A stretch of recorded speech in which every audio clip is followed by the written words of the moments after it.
আমার হাতে দেখতে পাচ্ছেন বড় একটি প্যাকেট, আর এই প্যাকেটে পাখির জন্য প্রয়োজনীয় একটা জিনিস অর্ডার দিয়েছি। চলুন দেখে আসি এটা কি। এটা কিন্তু পাখির জন্য খুবই উপকারী, সবাই ভিডিওটা দেখবেন।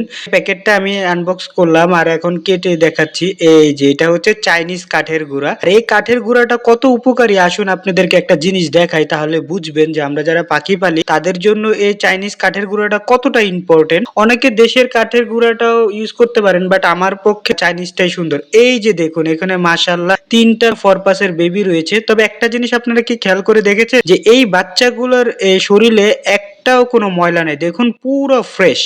আর এদের জন্য আমি একটা নতুন ট্রে নিয়ে আসলাম, কারণ আমি আজকে ওদের ট্রেটা পরিষ্কার করে দিব। এই চাইনিজ কাঠের গুঁড়োটা আনার উদ্দেশ্য হচ্ছে যখন আমার বাচ্চা থাকে তখন আমি এই চাইনিজ গুঁড়াটা বাচ্চাদেরকে দেই আমি ট্রের মধ্যে, তাহলে দেখুন বাচ্চার যে পুপস গুলা থাকে খুব সুন্দর করে শুষে নেয় এই কাঠের গুঁড়াগুলো। তার কারণে বাচ্চা কোনো ঠান্ডা সর্দি লাগে না, বাচ্চাগুলো খুব মানে ময়লা মুক্ত থাকে, দেখতে অনেক সুন্দর লাগে। দেখুন এই চাইনিজ কাঠের গুলো আরেকটা বড় সুবিধা হচ্ছে এগুলো ঝরঝরে থাকে, জীবাণু মুক্ত থাকে আর রোদে শুকানো থাকে, যার কারণে নতুন করে আর কোনো রোদ দিতে হয় না। তবে আমাদের দেশে যে কাঠের গুঁড়োগুলো পাওয়া যায়, দেশীয় কাঠের গুঁড়ো, ওগুলো জীবাণুনাশক মুক্ত থাকে না, তাই এগুলো ধুয়ে তারপরে জীবাণুনাশক মুক্ত করে তারপর পাখিকে দিতে হয়। তাই আমার জন্য এই চাইনিজ কাঠের গুঁড়োটাই বেস্ট মনে হয়। কত সুন্দর করে বাচ্চাগুলোকে এখন আমি রেখে দিলাম। তো বন্ধুরা আজকের ভিডিওটি এই পর্যন্তই ছিল। সবাই জানাবেন ভিডিওটি কেমন লেগেছে, যদি ভালো লেগে থাকে অবশ্যই লাইক কমেন্ট এন্ড শেয়ার করে পাশে থাকবেন। আসসালামু আলাইকুম।